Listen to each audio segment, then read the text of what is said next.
Y'all know how vain I am. I would not come on camera, with my grays and looking like this, but something crazy just happened that I had to share with y'all. I had a special visitor bring me my breakfast this morning. Yeah, y'all. Dr. Ice came to visit me this morning. Can't believe this. My man walked in with breakfast, so I'm thinking he's a nurse. And I'm looking at the face, and I see his wife, and I'm like, hold up, I know her. And Who's this guy? Yeah, so I was like, yo, I thought you was a nurse. He said, put it there. I said, yeah. I said, I thought you was a nurse. What did you say? I said, I'm a doctor. Nigga said, I'm a doctor. He said, you're not a nurse. Exactly, I'm a doctor. So, I had to share this with y'all, man. This is what love looks like. All day long, man. All right, y'all. So, I'll hit y'all back. I'll keep y'all posted, but I had to share this. All right, I'm out, y'all. Hold on. And so I'm just going to keep it real with everyone. This is like a diary. Share with y'all what's been going, on for my last season. My last season has been like real crazy. I've had a crazy life, incredible life. It is what it is. Hip hop pioneer, first of many, and that's a blessing. And so here I am going through this new thing, and that I'm a big Marvel fan. I love cartoons. I love comic books. And one of the lines that Marvel fans that are here know is, with great powers come great responsibilities.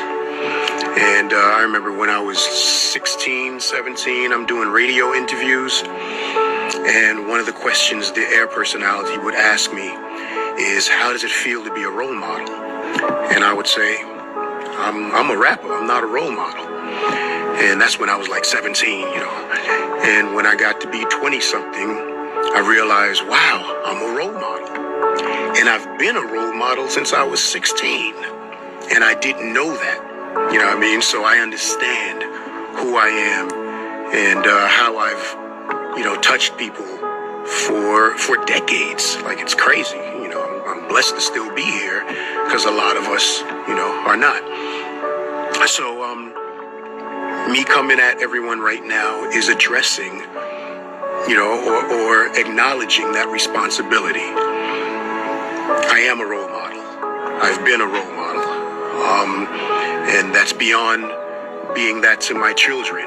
We're all role models to our children. But for decades, I've been role models to other people's children. So I'm taking on that responsibility right now and sharing with everyone what's going on with me and how it came about and all of that stuff. So, getting right into it, symptoms. Let's start with that. We are all at an age now, and I'm talking about the fans that's been following me for decades. We're at an age now where the vehicle is not running like it used to. We can't exhaust it without getting maintenance.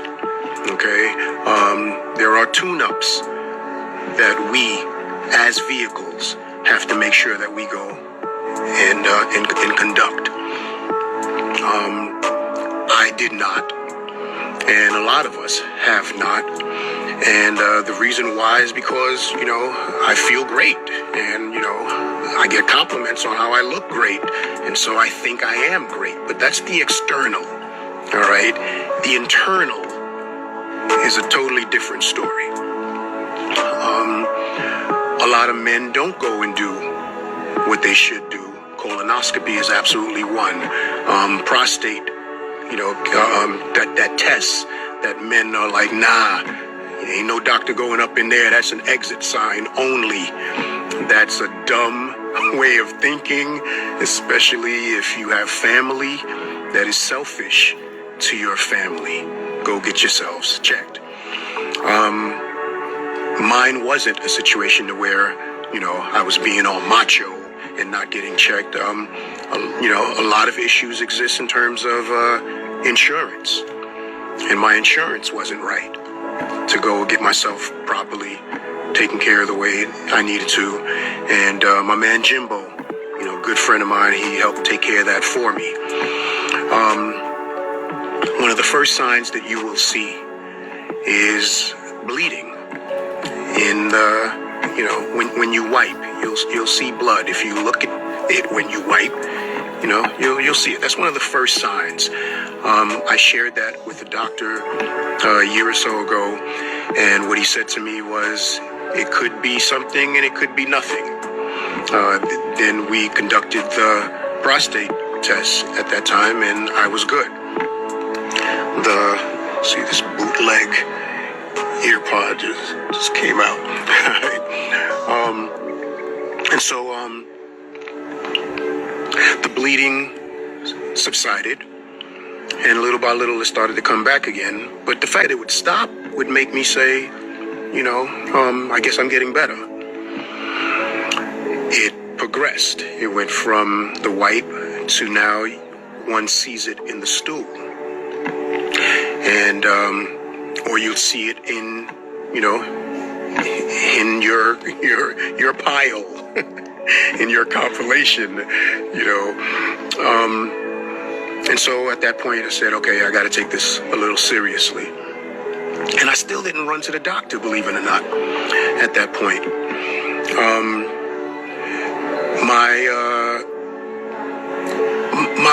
I wasn't producing logs anymore. Again, I'm being graphic. I'm keeping it real with y'all because I don't know if anybody ever has. So you really need to hear this. This is me talking to my boy. I'm talking to my peoples right now, and I'm telling y'all what it is so you don't have to go through this. But I wasn't producing logs anymore. It was coming out stringy. Sometimes I felt like I had to, like it was diarrhea that was getting ready to happen, but it wasn't diarrhea. So I'm like, what was that about? And when it really got super scary for me and I stopped playing was one day I'm in my room. I had to pass gas. I was alone, so it was no problem. And I let one out. And it came out with substance. And I was like, yo, did I just shart? Well, I think I just sharted. And I never sharted, you know what I mean? So I run to the bathroom real quick to see what this is. And it was a bloody mucus. Like if you were to blow your nose and it had blood in it, that's what came out of me. And that's when I said, I need to stop playing and I need to go get myself checked.